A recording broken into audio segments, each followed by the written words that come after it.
আচ্ছা, তারপরে অঙ্ক বলছে প্রত্যেকটি নির্ণায়কে মাইনর ও সহগুণনীয়ক নির্ণয় করো। আচ্ছা, এখানে প্রত্যেকটা নির্ণায়কের পদে, আচ্ছা প্রত্যেকটি নির্ণায়কের প্রত্যেকটা পদের মাইনর ও সহগুণনীয়ক নির্ণয় করো। এখানে নির্ণায়কের প্রত্যেকটা পদের হচ্ছে কটা রো আছে, 3টে রো 3টে কলাম। তাহলে প্রথম সারি সাপেক্ষে মাইনর কী হবে? প্রথম সারি মানে হচ্ছে এইটা 0 2 6, এর সাপেক্ষে মাইনর হবে 0 সাপেক্ষে মাইনর হচ্ছে 5 0 7 1, 5 0 7 1। 2 এর সাপেক্ষে মাইনর হচ্ছে 1 3 0 1, 1 3 0 1। 6 এর সাপেক্ষে মাইনর 1 5, 6 এর সাপেক্ষে 1 5 3 7, 1 5 3 7। এবার এই মাইনরগুলোকে যদি আমি চিহ্ন সমেত লিখি, ফার্স্ট রোয়ের চিহ্ন হচ্ছে প্লাস মাইনাস প্লাস, তাহলে মাইনরগুলোকে চিহ্ন দিয়ে লিখলে সেটা হয়ে যাচ্ছে কোফ্যাক্টর বা সহগুণনীয়ক। তাহলে প্রথমটা হচ্ছে প্লাস প্লাস এটা, দ্বিতীয়টা হচ্ছে মাইনাস, তাই মাইনাস ইন্টু এটা, তৃতীয়টার হবে প্লাস ইন্টু এটা। এটা হচ্ছে প্রথম সারি সাপেক্ষে মাইনর কোফ্যাক্টর। একইভাবে দ্বিতীয় সারি মানে হচ্ছে 1 5 0, 1-এর সাপেক্ষে মাইনর কী হবে?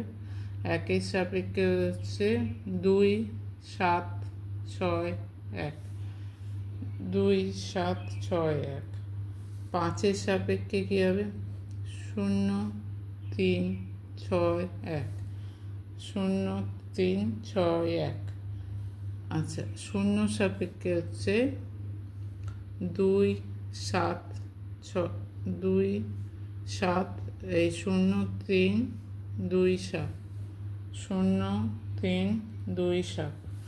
এবারে এর দ্বিতীয় সারি সাপেক্ষে মাইনর পেয়েছি, সহগুণনীয়ক কী হবে? এখানে চিহ্নগুলো বসাতে হবে। দ্বিতীয় সারির চিহ্ন কী আছে?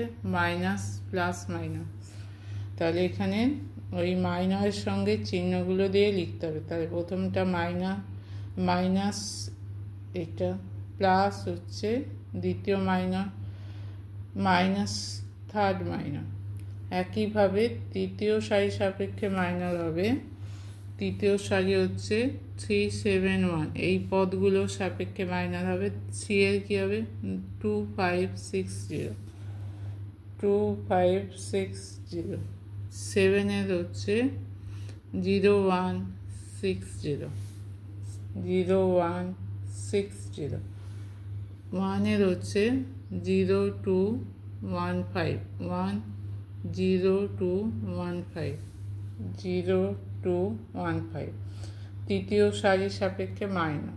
এবার তৃতীয় সারির সাপেক্ষে সহগুণনীয়ক বা কোফ্যাক্টর কি? এই চিহ্নগুলো দিয়ে লিখতে হবে।